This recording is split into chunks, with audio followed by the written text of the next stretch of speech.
اعوذ باللہ من الشیطان الرجیم، بسم اللہ الرحمن الرحیم۔ شروع کرتا ہوں اللہ تعالیٰ کے بابرکت نام سے جو بڑا مہربان نہایت رحم والا ہے، جو رازق ہے، مالک ہے، غفور و رحیم ہے۔ رب تعالیٰ انسان سے کب راضی ہوتا ہے؟ رب کی دوستی اور رضا کے اصول کا مجرب نسخہ کیا ہے؟ رب کی چاہت کیا ہے؟ رب انسان سے کب راضی ہوتا ہے؟ اس کا ایک عام اور سہل پیمانہ ہے کہ اگر انسان کا دل رب سے راضی ہو جائے تو سمجھ لیجئے کہ رب بھی اس سے راضی ہے۔ اب دیکھنا یہ ہے کہ انسان کا دل رب سے کب راضی ہوتا ہے۔ یہ بہت آسان کام ہے جس پر نہ کوئی محنت لگتی ہے نہ خرچ آتا ہے۔ اگر میں چاہتا ہوں کہ رب مجھ سے اور میں رب سے راضی ہو جاؤں تو بجائے ریاضتوں مشقوں کے بس ایک کام کروں کہ میں اپنے ارادے، خواہشات، تمنائیں رب کے ارادوں، خواہشات اور تمناؤں کے ماتحت کر دوں، حتیٰ کہ اپنی سوچیں بھی رب تعالیٰ کے ماتحت کر دوں۔ یہی رب کی دوستی کا مجرب نسخہ ہے۔ رب تعالیٰ کی چاہت کیا ہے؟ چاہت دو طرح سے پیدا ہوتی ہے۔ نمبر ایک، میرے دل میں کسی کے لیے محبت اور چاہت اس وقت پیدا ہوگی جب کوئی بہت بڑا آدمی مجھ پر مہربان ہو جائے گا، مجھ پر اپنی نوازشات کرے گا اور مجھے وہ نوازشات یاد رہیں گی۔ تب میرے دل میں یہ احساس پیدا ہوگا کہ میں اس شخص کو نہ تو کچھ دے سکتا ہوں اور نہ اس شخص کا کچھ بگاڑ سکتا ہوں، پھر بھی یہ مجھ پر اس قدر مہربان ہے۔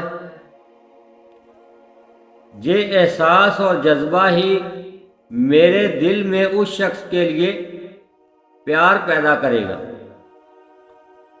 دوسرا طریقہ یہ ہے کہ مجھے کسی شخص کی شخصیت، اس کی شکل و صورت، طور طریقے، ادب آداب اس حد تک بھا جائیں کہ میرے دل میں اس کا پیار پیدا ہو جائے۔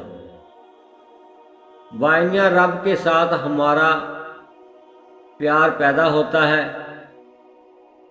اس کی بھی دو صورتیں ہیں، یا تو ہم اس کی صفات پر اندھا ایمان لے آئیں، غائبانہ ایمان لا کر اپنے رب کی پرستش کرنے لگیں کہ میرا رب بے پناہ صفات کا مالک ہے اور سب سے بڑھ کر مہربان ہے۔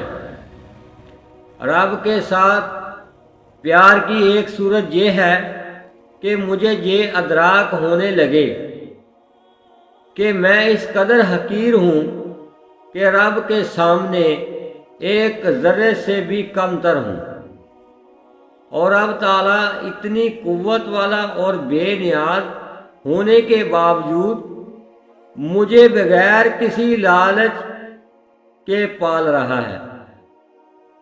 جب یہ یقین ہمارے دل میں پیدا ہوگا تو ہمارے دل میں رب کی محبت پیدا ہو جائے گی۔ رب تعالیٰ صبح سے شام تک مجھ پر اپنی رحمتوں کی بارش کر رہا ہے۔ اس کی نوازشات کا سلسلہ ختم نہیں ہوتا، لیکن کبھی ایک خواہش کی تکمیل میں دیر ہو گئی تو میں نہ صرف اس کو یاد رکھتا ہوں بلکہ جگہ جگہ جا کر کہتا ہوں کہ میری فلاں خواہش پوری نہیں ہوئی، میرے لیے دعا کیجیے۔ مقام افسوس ہے کہ ہمیں رب کی صبح سے شام تک ہونے والی نوازشات تو یاد نہیں رہتی، لیکن ایک خواہش جو ادھوری رہ جاتی ہے وہ یاد رہتی ہے۔ یہی وہ لمحہ جس میں اگر ہم سوچ لیں کہ رب تعالیٰ نے ہمیں کیا کچھ عطا فرمایا ہے، یہ احسان شناسی رفتہ رفتہ ہمیں رب تعالیٰ سے پیار کی طرف لے جائے گی، اور ہم دل سے اس کی پرستش کرنے لگیں گے۔ یاد رکھیے، دل سے کی جانے والی عبادت ظاہری عبادت سے بلند تر ہے، کیونکہ ایسے میں جب میں نماز ادا کروں گا تو وہ صحیح معنوں میں نماز ہوگی، تب مجھے رب سامنے دکھائی دے گا۔